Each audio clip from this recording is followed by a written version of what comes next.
हम लोग यहाँ पे तो नया चैप्टर शुरू करने जा रहे हैं, फोटोसिंथेसिस। ठीक है, फोटोसिंथेसिस को पहले समझेंगे कि इसमें क्या क्या चीज़ें हमें पढ़ना है और फिर हम एक पार्ट इसका रिवाइंड करेंगे। ठीक, फोटोसिंथेसिस को हमने चैप्टर को हमने अपने लेवल पर 3 पार्ट में बांट दिया। देखिए, सबसे पहले पार्ट में हम लोग बात करेंगे एक्सपेरिमेंट्स। ठीक, सबसे पहले बात हम किसकी कर देंगे? एक्सपेरिमेंट से, यानी फोटोसिंथेसिस से रिलेटेड जो एक्सपेरिमेंट्स थे जो आपने 10th क्लास में पढ़े थे, अब जो 11th क्लास में आएंगे ये सारे एक्सपेरिमेंट्स की बात हो जाएगी। इसके बाद हम बात करेंगे रॉ मटेरियल, जो रॉ मटेरियल यूज होता है। ठीक है,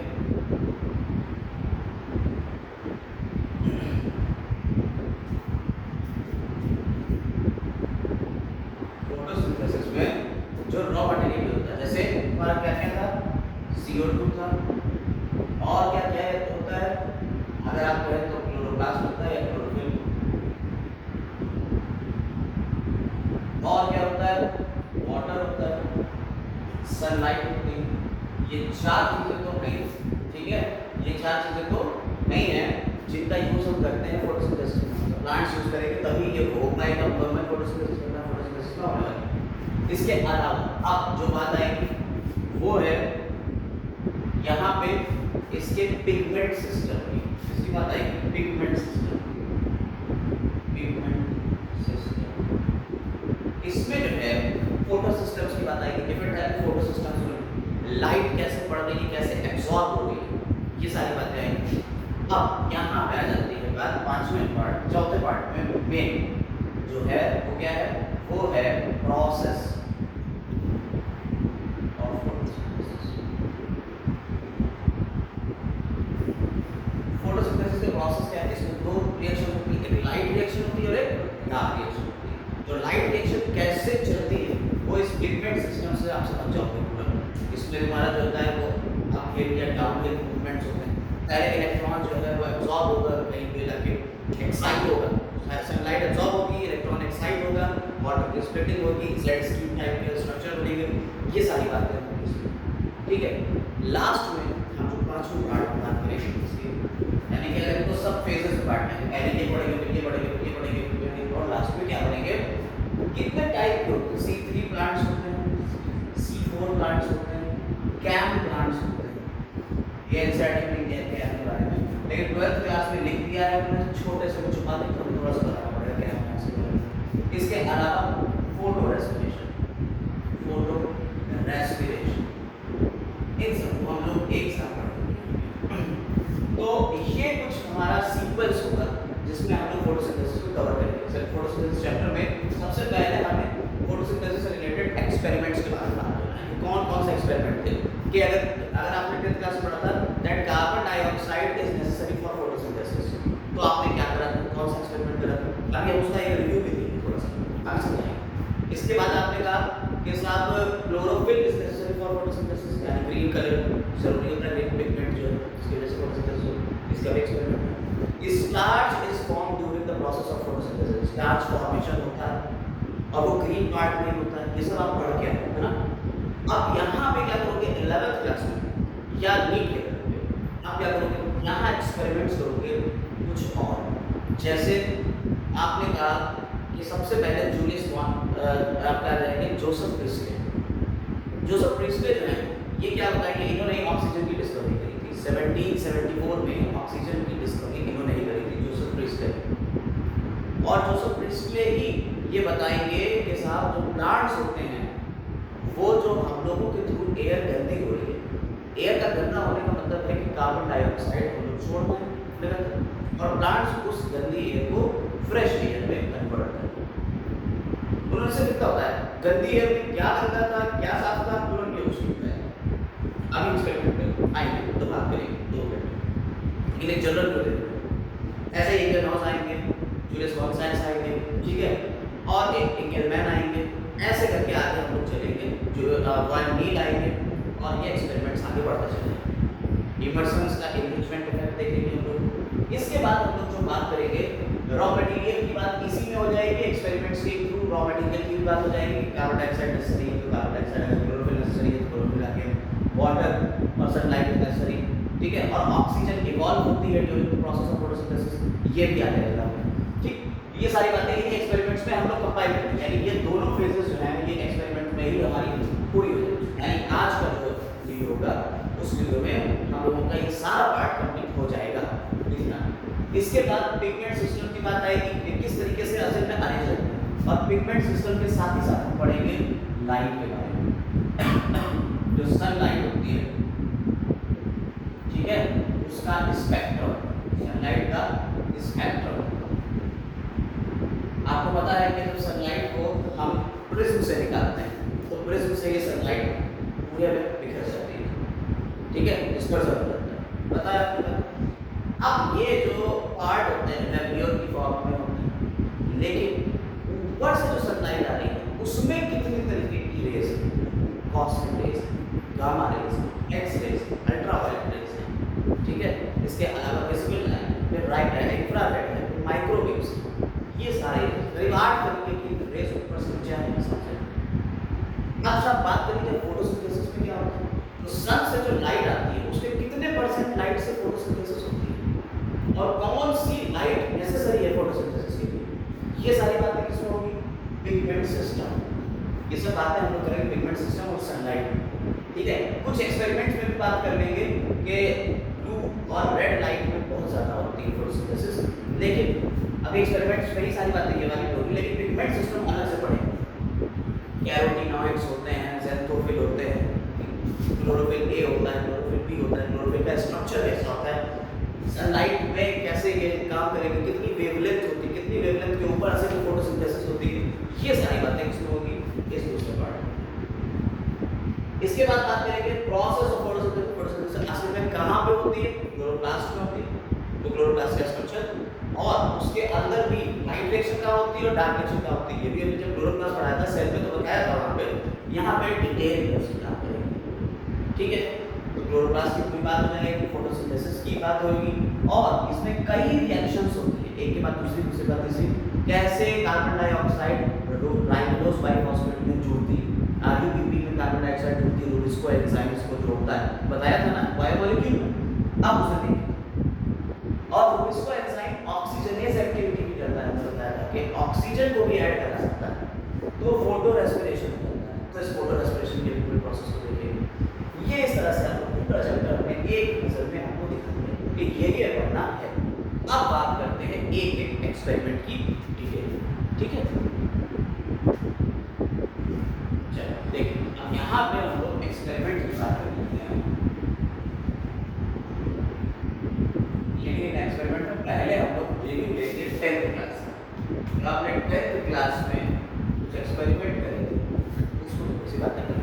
सबसे पहले क्या आपने एक एक्सपेरिमेंट करा था कि क्लोरोफिल इज नेसेसरी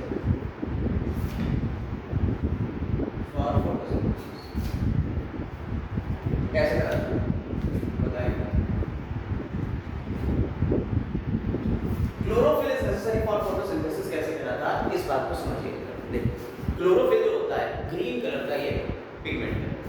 आप इसको दो तरीके से कर सकते हैं, दो तरीके से बता दें। आप या तो ले लीजिए एक वेरीगेटेड लीफ, वेरीगेटेड लीफ तो उसके डिफरेंट कलर है।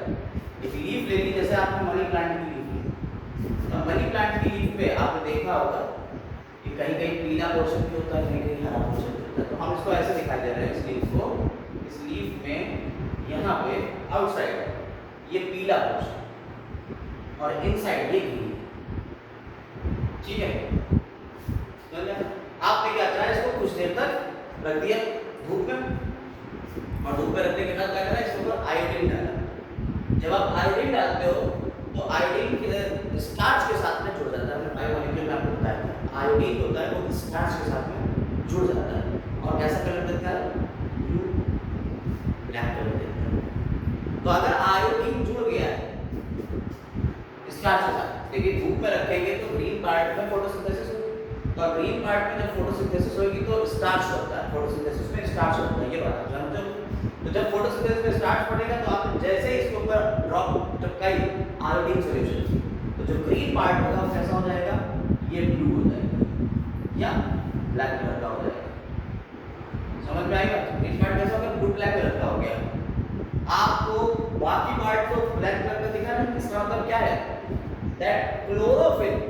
ग्रीन कलर था सिर्फ वही तो है फोटोसिंथेसिस के लिए responsible, that chlorophyll is responsible for photosynthesis. ये एक छोटा सा एक्सपेरिमेंट। इसके अलावा दूसरा एक्सपेरिमेंट है इसके लिए फोटोसिंथेसिस के। आप क्या करिए, आप एक लीफ ले लीजिए और इस लीफ में प्लांट पूरा लगाया हुआ है, ठीक है। प्लांट पे जो ये लीफ है इसके ऊपर क्या करिए, ब्लैक पेपर चिपका दीजिए। काले कलर का पेपर लो, लीफ के ऊपर चढ़ा दो बीच में, और इसके ऊपर एक पिन लगा दो और पिन से इसे जो है वो रोक दो। पिन से तुमने इसे रोक दिया। अब क्या हुआ, सनलाइट आएगी, सूरज की रोशनी पड़ेगी इसमें, लेकिन काले वाले में पट्टी है काली, वहां तो फोटोसिंथेसिस होगी नहीं, वहां लीफ इतने पार्ट में फोटोसिंथेसिस होगी नहीं, इतने पार्ट में फोटोसिंथेसिस होगी। तो क्या होगा, थोड़ी देर बाद आपको पता चलेगा जब आप उस पर आयोडीन डालोगे तो इतने पार्ट को छोड़ के बाकी सारा पार्ट कैसा हो जाएगा, ब्लू ब्लैक हो जाएगा। समझ में आई बात है नहीं? तो इसका मतलब क्या है, ये यहाँ पे सनलाइट नहीं पड़ी, ठीक है। तो क्या हो गया, यहाँ अगर सनलाइट नहीं पड़ी है तो फोटोसिंथेसिस नहीं। तो यहाँ से आप निकाल सकते हो that sunlight is necessary, sunlight is necessary for photosynthesis. Clear हुआ? यहाँ से आपने निकाले sunlight is necessary for photosynthesis और यहाँ से निकाल लिया that chlorophyll is necessary for photosynthesis. दो पार्ट में आपने ये बात समझ, दो चीजें समझ गए। आप तीसरी चीज देखिए, एक्वाटिक प्लांट लीजिए। कैसा प्लांट लीजिए, एक्वाटिक प्लांट। तो देखिए दो चीजें समझ में आ गई, chlorophyll is necessary for photosynthesis. आपने कहा कि लीफ ले लो डिफरेंट कलर की, उसके ग्रीन पार्ट के ऊपर ही फोटोसिंथेसिस होगी। जब हम आयोडीन सॉल्यूशन डालेंगे तो वो ही ग्रीन वाला जगह है, सिर्फ वही ब्लू ब्लैक होगी, बाकी कहीं पे भी ब्लू ब्लैक कलर नहीं है। दूसरा आपने कहा कि भाई लीफ के ऊपर हमने ब्लैक पेपर चिपका दिया है और थोड़ी देर बाद जब मतलब 3-4 घंटे बाद जब हम इसको जो है एनालाइज करेंगे, इसके ऊपर आयोडीन सॉल्यूशन डालेंगे, तो जहां-जहां ब्लैक पेपर नहीं था वहां फोटोसिंथेसिस हुई, वहां स्टार्च बनी। तो आप जैसे इसके ऊपर डाला आयोडीन सॉल्यूशन तो इतने पार्ट में तो तुम्हारे ब्लू ब्लैक कलर आएगा, लेकिन इतने पार्ट में ब्लू ब्लैक कलर नहीं आएगा क्योंकि सनलाइट यहाँ पे पड़ी ही नहीं थी, फोटोसिंथेसिस यहाँ हुई नहीं। तो इससे पता चल गया कि फोटोसिंथेसिस के लिए सनलाइट नेसेसरी है, ठीक है। अब आगे और देखिएगा, एक एक्वाटिक प्लांट ले लीजिए और एक्वाटिक प्लांट का इसके को बात देख लीजिए। पहले देखें कार्बन डाइऑक्साइड है, कार्बन डाइऑक्साइड वाला देखिए, CO2 ले लिया और जब CO2 लेना तो CO2 को पता करने के लिए जरा याद रखिएगा, CO2 को एब्जॉर्ब कर सकता है KOH। KOH के अंदर एक प्रॉपर्टी होती है, क्या कहते हैं, CO2 को अपने अंदर एब्जॉर्ब कर लेगा, है ये potassium hydroxide solution. Potassium hydroxide जो होता है ये कार्बन डाइऑक्साइड को अपने अंदर एब्जॉर्ब कर लेता है, ये उसकी प्रॉपर्टी है। तो क्या करा इन्होंने एक बॉटल ली, इस बॉटल के अंदर कॉटन में भीगा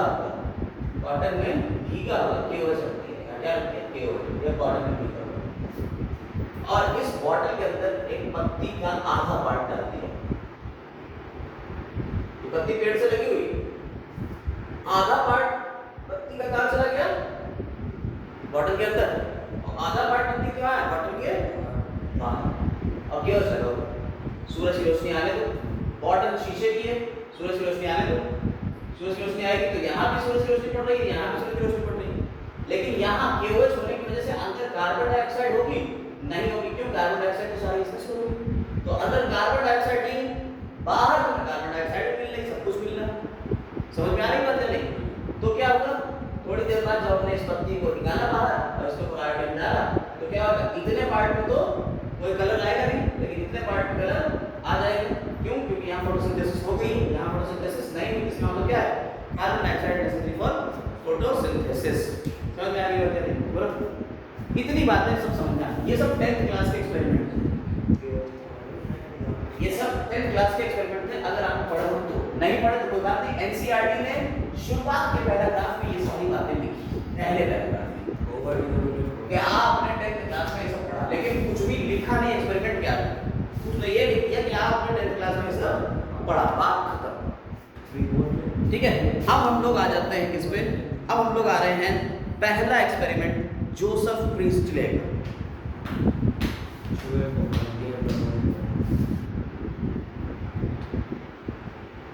जोसेफ प्रीस्टले, ये जो जोसेफ प्रीस्टले थे, पहला एक्सपेरिमेंट इन्होंने क्या किया, इन्होंने एक बेल जार लिया, इस बेल जार के अंदर पहले एक मोमबत्ती को जलाया, मोमबत्ती को जला दिया, ठीक है। यहाँ से मोमबत्ती जलती हुई निकल, ठीक है, मोमबत्ती को जला दिया और उसके ऊपर क्या रख दिया, बेल जार रख दिया और यहाँ पे वैक्स लगा दिया ताकि कोई हवा अंदर ना जाए। यहाँ पे क्या लगा दिया, वैक्स लगा दिया ताकि हवा अंदर ना आए। अब थोड़ी देर बाद देखा इन्होंने कि मोमबत्ती बुझ गई, थोड़ी देर बाद क्या देखेंगे, मोमबत्ती बुझ गई। इसके बाद क्या करा इन्होंने, एक ऐसे ही एक और एक्सपेरिमेंट करा, इन्होंने एक चूहे को डाल दिया, ऐसे क्या डाल दिया, चूहा। देखिए चूहा बना नहीं पाएंगे, आप समझ लीजिए चूहा, ठीक है, ये चूहे को डाल दिया, ठीक। चूहे को जब डाला इन्होंने तो क्या हुआ, चूहा जो है वो थोड़ी देर बाद यहाँ पे तब उसका घुटने लगा, तो चूहे का दम जो है वो यहाँ पे घुटने लगा। अब क्या हुआ, फिर इन्होंने एक और एक्सपेरिमेंट करा इसी में, मतलब चूहा तो मर ही जाएगा बेचारा, या दम घुटने लगा, पड़ा हुआ था तो जल्दी से उठा लिया। अब वो क्या करा उन्होंने, हमें नहीं पता। उन्होंने ये बात यहाँ से प्रूव कर दी कि बर्निंग कैंडल और ब्रीदिंग एनिमल, बर्निंग कैंडल और ब्रीदिंग एनिमल, इन्होंने यहाँ पे जो मौजूद एयर थी उसको गंदा कर दिया, जिसकी वजह से यहाँ बर्निंग कैंडल बुझ गई और ये सफोकेशन से मरने लगा। समझ में नहीं आती, दम घुटना, सफोकेशन, ठीक है, ये दम घुटने से मरने लगा। समझ में आएगा, यानी कि ब्रीदिंग एनिमल और बर्निंग कैंडल ने क्या करा, इसको बर्बाद कर दिया। समझ में आएगा,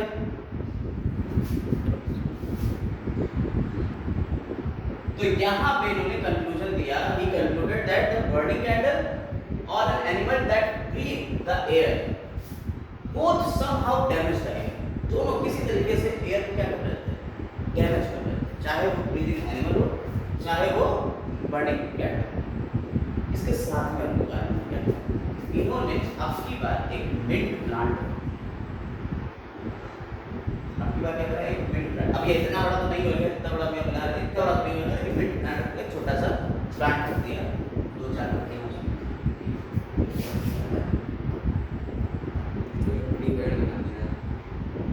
आप जी प्लांट है, अब ट्री तो नहीं, तो ये मिंट प्लांट कर दिया। जो मिंट का पौधा है इसको यार रख दिया,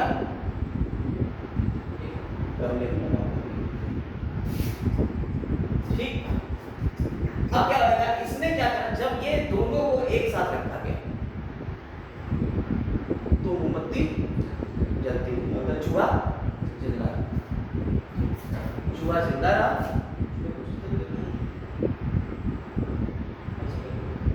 और बोलता होगा चलो ठीक है, जो भी है, चूहा जिंदा रहा और मोमबत्ती जलती, ठीक। इसका मतलब क्या हुआ, एक्सपेरिमेंट को समझिएगा जरा। इसका मतलब हुआ क्या, हुआ ये कि ये जो एयर को डैमेज किया था इन दोनों ने, उस एयर को रिकवर कर दिया, यानी सही कर दिया किसने, इस मिंट प्लांट ने, तभी तो जिंदा रहे। यानी जो चीजें इस एयर से इन दोनों की वजह से गई थी, वो चीजें इस एयर में किसने वापस से डाल दी, रिस्टोर कर दी, वो किसने गई थी, वो प्लांट। समझ में आएगा तुम्हें, तो इस तरह से इन्होंने एक और कंक्लूजन भी निकाल के रख दी। तो फाइनली प्रिस्टलर ने क्या हाइपोथेसिस दी, हाइपोथेसिस दी, ठीक है, इन्होंने एक हाइपोथेसिस दी that plants restore to the air, plant जो है वो एयर में रिस्टोर कर देते हैं व्हाटएवर ब्रीदिंग एनिमल्स, जो कुछ भी ब्रीदिंग एनिमल्स यानी सांस लेने वाले एनिमल्स ने और बर्निंग कैंडल ने रिमूव किया। तो जिस चीज को इन्होंने रिमूव किया, देखिए इतना समझिए, प्रिस्टलर ने अभी तक ये नहीं बताया कि कौन सी चीज इसने रिमूव करी। प्रिस्टलर ने सिर्फ ये कहा कि जो कुछ भी इन्होंने कम कर दिया था एयर में से, उसको रीस्टोर कर दिया इस प्लांट। सिंपल सी बात है, ठीक है। और ये एक्सपेरिमेंट कब किया है इन्होंने? 1770। ऑक्सीजन की डिस्कवरी इन्होंने कब करी?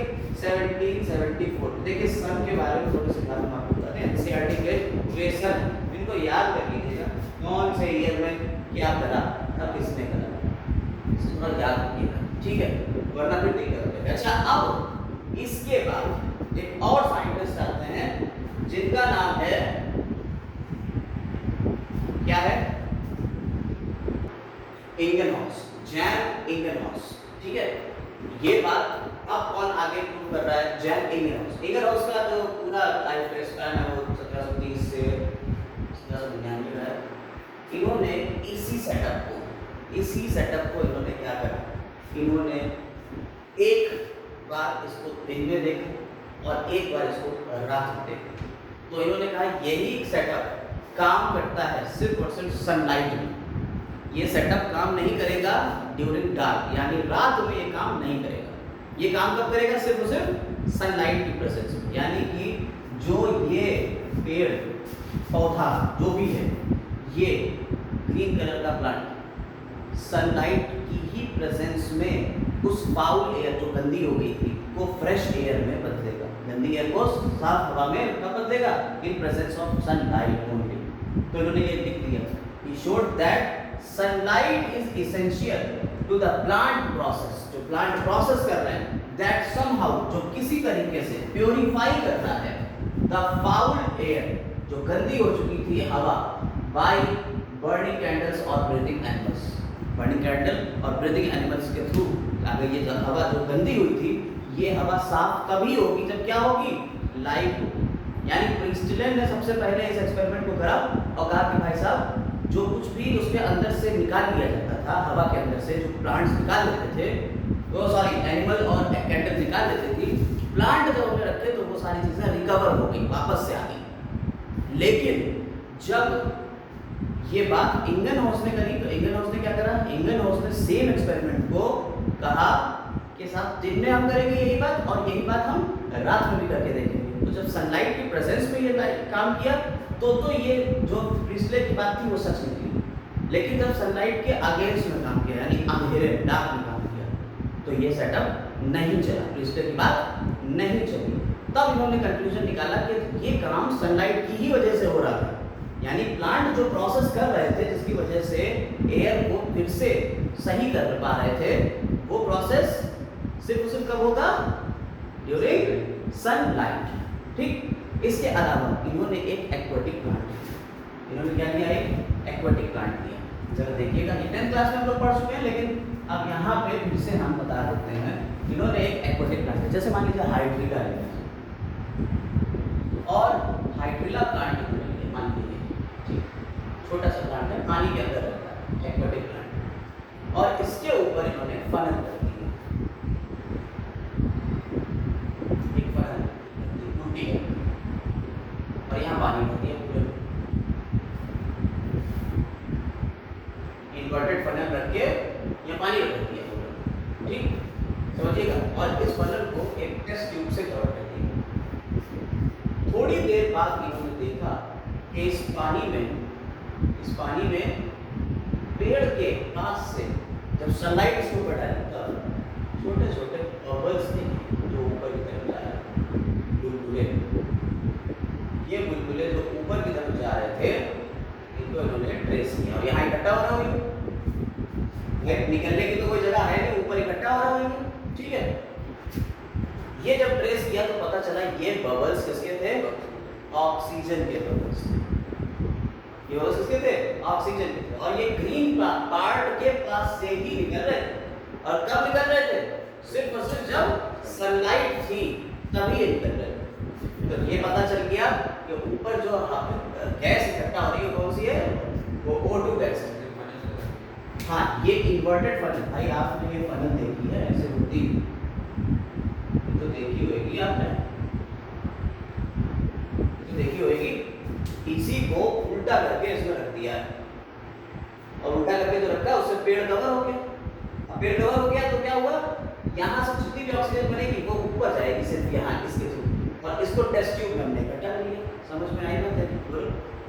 अब जरा देखिए, ये एक्सपेरिमेंट भी इन्होंने ड्यूरिंग सन और ड्यूरिंग डार्क किया, यानी कि जब रात थी तो भी किया और दिन थी तो भी किया। तो इन्होंने पाया क्या, experiments with N aquatic plant. जब एक्सपेरिमेंट किया इन्होंने किसके साथ में, एक्वेटिक प्लांट में, तो show that bright sunlight in bright sunlight, यानी कि ब्राइट सनलाइट में स्मॉल बबल्स वर फॉर्म, छोटे छोटे बुलबुले बनते हैं अराउंड द ग्रीन पार्ट, इसके आसपास जो ग्रीन कलर का पार्ट है सिर्फ उसके आसपास ये बुलबुले बनेंगे छोटे छोटे, व्हाइट, जबकि in the dark they will not, यानी कि ब्राइट सनलाइट में तो बनेंगे लेकिन जब डार्क होगा तो ये बुलबुले नहीं बनेंगे। ये एक्सपेरिमेंट किसने करा था, इगनहॉस। तो इस तरह से इगनहॉस ने ये बात प्रूव कर दी कि ग्रीन कलर का जो पार्ट है उधर ही अपना ये ऑक्सीजन निकल रही है और ये ऑक्सीजन जो है यही प्योरीफाई कर रही है, यही प्योरीफाई कर रही है उस फाउल एयर में, यानी उस फाउल एयर में जो गंदी हो गई थी उसमें से क्या उनसे चीज चोरी हो गई होगी, ऑक्सीजन चोरी हो गई, उस ऑक्सीजन को कौन रिकवर कर रहा है, ये प्लांट्स रिकवर कर रहे हैं। समझ में आ गई बात है? एक्सपेरिमेंट एक से एक कनेक्टेड है, ठीक। अब इसके बाद अगला एक्सपेरिमेंट देखते हैं वो क्या है, चलिए देखो। अगले साइंटिस्ट हैं जूलियस वॉन सैप। इन्होंने क्या करा, इन्होंने कुछ एविडेंस दिए कि ग्लूकोज जो है वो बनता है, क्या बनता है, ग्लूकोज बनता है जब प्लांट ग्रो करता है। जूलियस वॉन सैप जो थे इन्होंने अपना जब स्टडी कर रहे थे प्लांट्स के ऊपर तो इन्होंने देखा कि जब प्लांट ग्रो कर रहा है तो उसके अंदर एक चीज बन रही है, क्या है, ग्लूकोज है। और ग्लूकोज जो है वो कहाँ स्टोर हो रहा है, कैसे, in the form of starch. किसकी फॉर्म में स्टोर हो रहा है glucose, in the form of starch. हम आपको पहले बता चुके हैं कि ग्लूकोज होता है वो पॉलीमराइजेशन करता है और ढेर सारे ग्लूकोज के मोनोमर मिलके एक पूरा सबस्ट्रेट बना देते हैं जिसको क्या कहते हैं, स्टार्च कहते हैं। तो ग्लूकोज किस फॉर्म में स्टोर हो रहा है, स्टार्च की फॉर्म में स्टोर हो रहा है। और बाकी आगे इन्होंने जब फिर से स्टडी करी, आगे जब स्टडी करी तो पता ये चला कि जो ग्रीन सब्सटेंस है ना प्लांट में, जिसे आजकल आप क्लोरोफिल के नाम से जानते हो, वो लोकेटेड होता है स्पेशल बॉडीज, जिसे आजकल आप क्लोरोप्लास्ट के नाम से जानते हो। यानी क्लोरोफिल कहाँ मिलेगा, क्लोरोफिल किसके अंदर मिलता है, क्लोरोप्लास्ट के अंदर मिलता है एक प्लांट में, ठीक। इन्होंने आखिरी में कंक्लूजन क्या था, कंक्लूजन इनका ये था, he found that green parts in the plant is where glucose is made.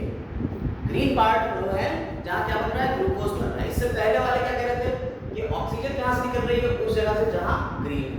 उससे पहले वाले क्या कह रहे थे ऑक्सीजन नहीं होती है। उन्होंने कहा कि क्या कहा, उन्होंने कहा कि वो चीज जो एयर में से निकाल ली जाती है वो चीज एयर में वापस डाल देते हैं, रिस्टोर कर देते हैं कौन, प्लांट्स, ठीक है। प्रिंसिपल ये बात थी।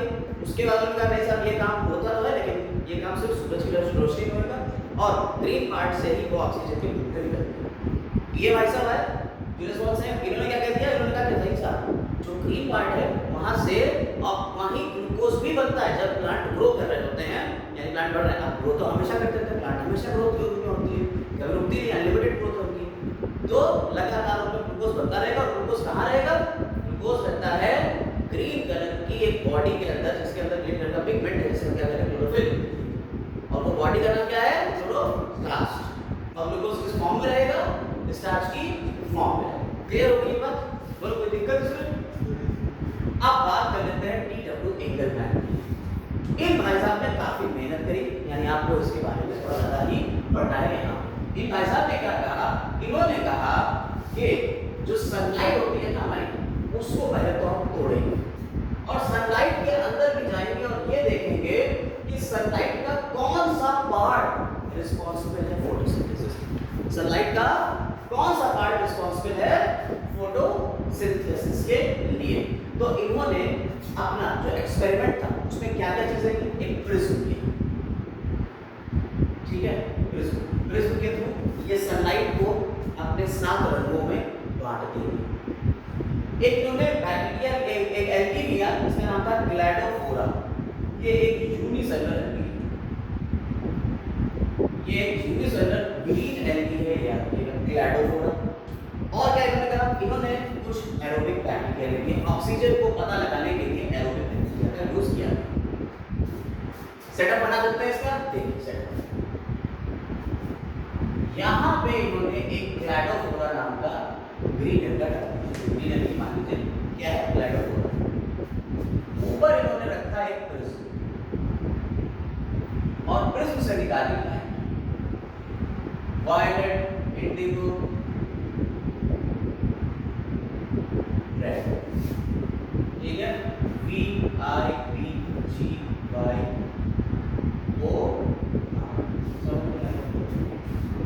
कोई दिक्कत?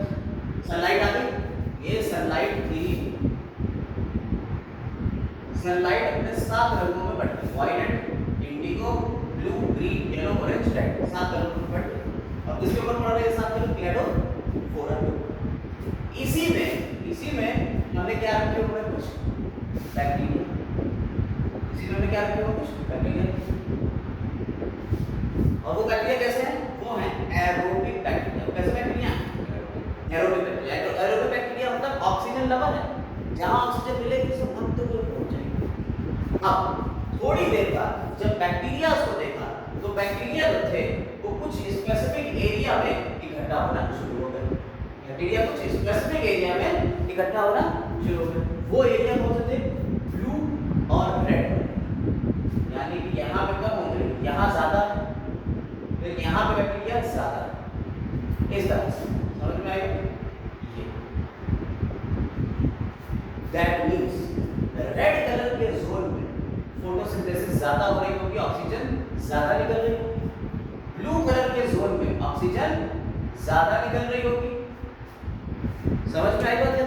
इसका मतलब है कि ब्लू और रेड लाइट में फोटोसिंथेसिस ज्यादा होती है। ये बात समझ में आई? ये बात समझ में आई? तो इन्होंने क्या कहा? He observe that bacteria accumulated mainly, accumulate करना यानी इकट्ठा हो जाना। बैक्टीरिया कहाँ इकट्ठा हो गए? Mainly in the region of blue and red light. कौन से रीजन में? ब्लू और रेड लाइट के रीजन में बैक्टीरिया ज्यादा इकट्ठा हुए। और स्प्लिट स्पेक्ट्रम, स्प्लिट हो गई है, लाइट स्प्लिट हो गई, पूरी में बिखर गई। The first action spectrum photosynthesis was just described. इस तरह से पता चला कि एक्शन स्पेक्ट्रम हो रहा है, यहाँ एक्शन हो रहा है, यानी कि किस जगह पे एक्शन ज्यादा हो रहा है फोटोसिंथेसिस का? रेड लाइट और ब्लू लाइट में फोटोसिंथेसिस का एक्शन ज्यादा हो रहा है। दैट वाज रफली रिजेंबल, ये रिजेंबल कर रहा है रफली किससे? Absorption spectrum of chlorophyll A and B. आप जब आगे पढ़ेंगे एब्जॉर्प्शन स्पेक्ट्रम, वहां पे आप जो है वो देखेंगे कि रेड लाइट और जो ब्लू लाइट उसका जो स्पेक्ट्रम कुछ इस तरह से दिखेगा। यहाँ पे अगर आप गौर से देखें, अगर आप इस पेज को गौर से देखें तो यहाँ पे आपको क्लोरोफिल ए दिख रहा है, क्लोरोफिल बी दिख रहा है। ये क्या है? Absorption spectrum of light. यहाँ पे एब्जॉर्प्शन हो रहा है लाइट का। तो अगर आप गौर से देखें तो देखिए ये यहाँ पे लाइट ज़्यादा एब्जॉर्ब कर रहा है, फिर कम कर रहा है लाइट को एब्जॉर्ब, और फिर ज़्यादा कर रहा है यहाँ पे। तो इन रीजन्स में लाइट ज़्यादा एब्जॉर्ब हो रही है। अगर इसी को आप मैच करें बोर्ड वाले रीजन से तो वहाँ पे आप देख सकते हैं कि लाइट कहाँ पे एब्जॉर्ब हो रही है ज़्यादा? ब्लू और रेड। ठीक है, वहाँ ब्लू और रेड वाले में लाइट ज़्यादा एब्जॉर्ब हो रही है। अब ज़रा देखिएगा, फिर यहाँ पे देखिए जब लाइट जो है वो ज़्यादा एब्जॉर्ब हो रही है तो यहाँ पे फोटोसिंथेसिस को ज़्यादा देखिए गौर से। यहाँ फोटोसिंथेसिस भी इन्हीं रीजन में, जिस जगह लाइट ज़्यादा एब्जॉर्ब हो रही है वहाँ फोटोसिंथेसिस भी ज़्यादा हो रही है। दिख रहा है? जहाँ लाइट ज़्यादा एब्जॉर्ब हो रही है वहाँ फोटोसिंथेसिस भी ज़्यादा हो रही है। तो इस तरह से इन दोनों को मर्ज करके एक साथ यहाँ पे देखिए बनाया गया है। यानी यहाँ लाइट ज़्यादा एब्जॉर्ब हो रही है, यहाँ फोटोसिंथेसिस ज़्यादा हो रही है। फोटोसिंथेसिस ज़्यादा हो रही है तो आपको क्या मिल रहा है? यहाँ पे देखिए ये एब्जॉर्प्शन स्पेक्ट्रम, यहाँ लाइट ने एब्जॉर्ब किया और जब लाइट एब्जॉर्ब हो गई तो यहाँ काम ज़्यादा हुआ यानी एक्शन हुआ। तो एक्शन और एब्जॉर्प्शन स्पेक्ट्रम को एक साथ मिला दिया गया। और यहाँ पे ज़रा वेवलेंथ चेक करिएगा, 400 से 700 नैनोमीटर। इस वेवलेंथ को चेक करिए, यहाँ 400 से 700 नैनोमीटर। अभी हम लाइट के बारे में पढ़ाएंगे जब, तो बताएंगे कि 400 से 700 नैनोमीटर के ऊपर फोटोसिंथेसिस सबसे ज़्यादा होती है और यही कहलाता है फोटोसिंथेटिकली एक्टिव रेडिएशन। ठीक है, तो ये पॉइंट आपको समझ में आ गया। एब्जॉर्प्शन स्पेक्ट्रम, एक्शन स्पेक्ट्रम, दोनों चीज़ें समझ में आई। एंगलमैन के एक्सपेरिमेंट में ये सारी बातें प्रूव कर डाली। ठीक है, अब अगला एक्सपेरिमेंट देखते हैं। ठीक है, वो भी देख लीजिए क्या है। तो अब तक 19वीं सेंचुरी तक ये बात जानी जा चुकी थी कि सनलाइट जो वो जरूरी है किसके लिए, कार्बोहाइड्रेट्स के फॉर्मेशन के लिए, ठीक है, कार्बन डाइऑक्साइड और वाटर यानी कि फोटोसिंथेसिस के लिए। एक एम्पिरिकल इक्वेशन लिखी, एम्पिरिकल इक्वेशन है, कोई जनरल इक्वेशन जिसे कहते हैं। कार्बन डाइऑक्साइड ने वाटर के साथ रिएक्शन करी और बना कार्बोहाइड्रेट। ये किसका सिंबल है, ये कार्बोहाइड्रेट का सिंबल, ठीक है, ये कार्बोहाइड्रेट और ऑक्सीजन बनी। ये सिर्फ ऑक्सीजन तब निकालेगा जब ऑक्सीजन ऑर्गेनिज्म कैसी होंगी, ऑक्सीजन इवॉल्व होंगी। यानी फोटोसिंथेसिस में बहुत सारे ऑर्गेनिज्म ऐसे जिसमें ऑक्सीजन नहीं निकलती, जैसे पर्पल और green sulphur bacteria. Sulphur H2 sulphide gas है, लेकिन उससे आते हैं। तो एक माइक्रोबायोलॉजिस्ट थे, इन्होंने तो अब तक यही बात कही कि भाई सनलाइट जो है वो क्या, उसमें क्या होता है, कार्बन डाइऑक्साइड से कार्बोहाइड्रेट बन जाते हैं वाटर का यूज करके। अब तक यही लोग जानते थे। और एक एम्पिरिकल इक्वेशन ये थी, ये गलत इक्वेशन है, ये इक्वेशन चल रही थी, ठीक, सिंपल सी बात है। लेकिन जब माइक्रोबायोलॉजिस्ट कॉर्नेलियस वान नील ये साइंटिस्ट जो है, इन्होंने क्या करा, इन्होंने पर्पल और ग्रीन सल्फर बैक्टीरिया का यूज किया और कहा कि इसमें फोटोसिंथेसिस के लिए एक हाइड्रोजन जो होता है, hydrogen from a suitable oxidisable compound, यानी कोई कंपाउंड जो है वो अपने हाइड्रोजन देगा। ऑक्सीडाइजेबल, ऑक्सीडाइजेशन क्या होता है, ऑक्सीडेशन, ऑक्सीडेशन क्या होता है, टेंथ क्लास में पढ़ा था, ऑक्सीडेशन रिडक्शन। हाइड्रोजन अगर किसी कंपाउंड से निकल रहा है तो ऑक्सीडेशन होता है, और किसी कंपाउंड में हाइड्रोजन जुड़ जाता है तो रिडक्शन होता है। आप अगर इस इक्वेशन को देखें, इस इक्वेशन में देखिए, यहां से हाइड्रोजन निकला और ये बन गया, कार्बन डाइऑक्साइड में हाइड्रोजन जुड़ा और ये बन गया। तो कार्बन डाइऑक्साइड का क्या हो रहा है, रिडक्शन हो रहा है, और ऑक्सीजन का, इसका, ये हाइड्रोजन डोनर का क्या हो रहा है, ऑक्सीडेशन हो रहा है। समझ में आई बात नहीं, कोई दिक्कत इसमें नहीं।